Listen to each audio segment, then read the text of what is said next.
ওয়ালাইকুম রহমতুল্লাহ বরকাত। মাশাল্লাহ, এটা কি ঘুটা হচ্ছে বলতে পারবেন?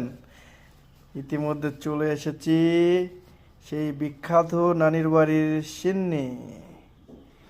দেখতে পাচ্ছেন চিতই পিঠা, কালা রুটি, মাশাল্লাহ আমাদের সেই ভাইরাল পিঠা, আড্ডা নয়নের পিঠার শপে চলে এসেছি।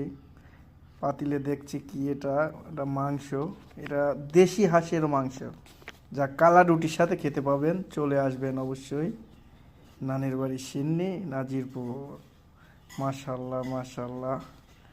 এই তো নয়ন ভাই এখন হাঁসের মাংস খাবে, তো বলছে হাঁসের মাংস নেন।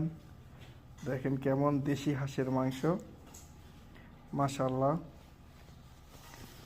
আপনারাও খেতে চাইলে চলে আসবেন নানির বাড়ি সিন্নিতে।